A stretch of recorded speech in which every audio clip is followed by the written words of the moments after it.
Hey there everyone, I'm Jordan at Afterburner Automation, and today I want to clear up some common misconceptions when it comes to AI and RPA. While both technologies are powerful, they're very different and often confused with each other, so it's important to understand how each should be employed and when they can be used together to maximize the results. Let's get started. So let's start by figuring out what AI is. It stands for Artificial Intelligence, but what does that mean? Let's start by asking, what is intelligence? Stanford University describes intelligence as the computational part of the ability to achieve goals in the world. There are many different types of intelligence, not just in humans, but also in animals and some machines. It's very difficult to describe in general terms what intelligence is, but a good way to think about it is that intelligence is not just about solving a problem. Instead, it's more about how the problem is solved, or in other words, the methods used to acquire, understand, and use knowledge. Since we as humans are the ones building artificial intelligence, the methods being used will typically be types of intelligence that humans are good at as well. If intelligence is a method of using knowledge, what methods are employed by artificial intelligence? Let's take a look at 3 of the most common types of AI. The first type, pattern recognition or classification, is the method of identifying and distinguishing patterns from visual or other input. This is a type of intelligence that we as humans are very good at. There's a saying that illustrates this really well. Where there's smoke, there's fire. When we as humans see or smell smoke, we can reasonably assume that there's a fire nearby. That's because we've recognized a pattern of cause and effect. In this case, the smoke is the effect, and we know that fire is usually the cause, even if we don't see it. AI is also very good at pattern recognition, and a great example of this is smartphone facial recognition. Many smartphones have a feature where when you look into the camera, it recognizes your face and unlocks your phone. Your phone's eyes, or the camera, is able to analyze the data points it receives and check them against data points it's received from you in the past, like other pictures that you gave it, and determines whether those data points match enough to identify you. Now, another type of AI that's widespread makes predictions and learns from experience. Again, humans are really good at this type of intelligence as well. Throughout our lives, we have experiences, and we're able to use these past experiences to make predictions about the future. For instance, to keep with our fire metaphor, if you were to put your hand in a fire and get burned, the next time that you saw a fire, you could predict that that fire would probably burn you again if you touched it. Artificial intelligence is also getting better and better at making these types of future predictions. A great example of this is streaming service personalization.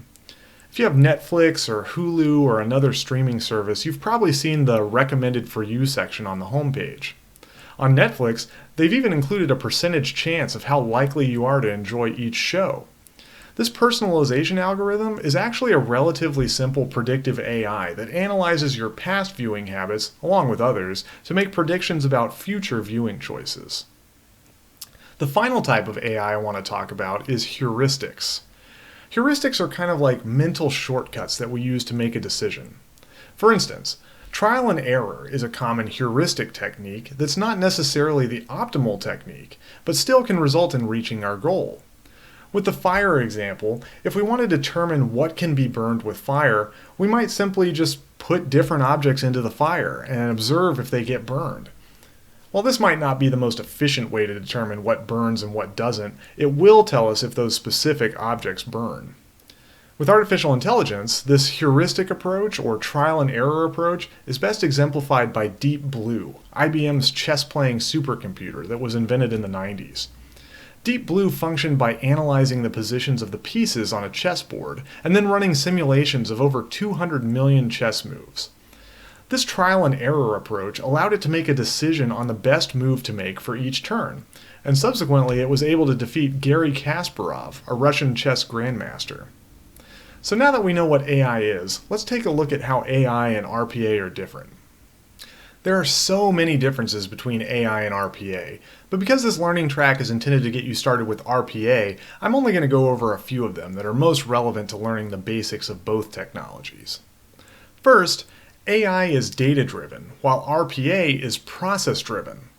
Like we mentioned earlier, RPA is intended to be used to automate specific processes, and so when you build a bot, that bot automates the processes you give it. It follows the instructions you've given in order to produce a desired result, and so can be labeled as process-driven. AI, on the other hand, is driven by data. It receives data and then makes predictions, decisions, or classifications. You can change the data sent to an AI algorithm, and it should function as intended. But if you were to change the process sent to an RPA bot, it wouldn't function properly, because it's built to handle a specific process. That brings us to our second difference, that AI is dynamic while RPA is static. Dynamic means that AI can handle continuous change, while static means that RPA is fixed. AI is specifically designed to work with constantly changing conditions, such as with different types of data, like we mentioned before, and this can provide a lot of flexibility when AI is applied practically. RPA, on the other hand, is designed to work well under very specific conditions. RPA can follow instructions quickly and exactly as designed, but changes to data or a process related to RPA will result in failure, because RPA is not able to adjust to those changing conditions. The third difference I'd like to talk about is that while AI is computationally heavy, RPA is computationally light by comparison. Now, when I say computationally, I'm talking about how much of a computer's resources are used by the technology. AI is computationally heavy because in order to perform its function, it typically needs a lot of storage space for data and a significant amount of processing power in order to perform mathematical operations on that data. In contrast, RPA is relatively light computationally because the storage space and processing power that a single bot needs is minuscule compared to AI. So now that we know how AI and RPA are different, how can we best use either technology? AI and RPA both have their strengths, but when should you employ an AI solution and when should you employ an RPA solution? Are there ways to use both together? RPA is best applied to high-volume, repetitive, rules-based tasks, as we discussed in the What is RPA course earlier in this track. Since we've already talked about these situations, I'll just reiterate them here. RPA processes should be high volume, meaning that there are a lot of the same type of transactions to be performed. The example we used earlier involved moving 10,000 lines of a spreadsheet into a website. The number of rows in the spreadsheet is high, and therefore a good candidate for RPA. The volume is not the only factor to consider, however, because it's also important that an RPA process is repetitive. If each row of the spreadsheet had a completely different process to follow, it may not be a good candidate for automation. But because the process is repetitive, RPA can utilize the speed of your computer's processor to perform it quickly and provide higher value in a shorter period of time. The most important aspect of tasks that are good candidates for RPA is that they're rules-based. RPA depends heavily on the instructions that the bot builder gives it, and so if those rules aren't easily defined or are constantly changing, RPA may not be a good choice for that particular process. As I mentioned earlier in this course, AI's strengths lie in pattern recognition, prediction, and heuristics. Let's take a look at a few types of problems that would be good opportunities to use AI. If a task requires analyzing data to determine the likelihood or probability of a certain event or outcome, then AI is most likely the best tool. A good example is attempting to predict customer spending habits. By using data from a customer's past purchases and comparing it to other customers' data, AI can easily derive the likelihood that a customer will purchase specific products in the future. If we need to find associations or correlations between two separate data points, AI is the right choice again. AI can sift through large amounts of data quickly to uncover associations that we might not notice ourselves. For instance, if an online store wants to raise prices, it's helpful to know what might happen to another data point, such as total revenue, if such a change were to take place. That helps the retailer determine if raising prices is prudent. AI is also very good at intervention tasks, or in other words, tasks where a process needs to be fine-tuned. Again, this utilizes AI's strength of analyzing large amounts of data, but in this case, the analysis would be run on as many of the variables as possible to look for signs of inefficiency and waste. As an example, perhaps an online retailer is considering a product launch, but would like to optimize the timing and pricing in order to maximize their return. An AI algorithm could be given that desired result and then manipulate variables like timing and price, among others, in order to determine the optimal value for each. As you might have guessed, AI and RPA are not mutually exclusive. RPA and AI are both just tools, and there's nothing preventing them from being used together. In fact, there's a term for combining the use of RPA and AI, and that term is intelligent automation. I'll go over this concept in much more detail in a future learning track for business users, but for now, I'll give you a couple examples of what that might look like. Some forms of data can be in an unstructured format, like emails or image files.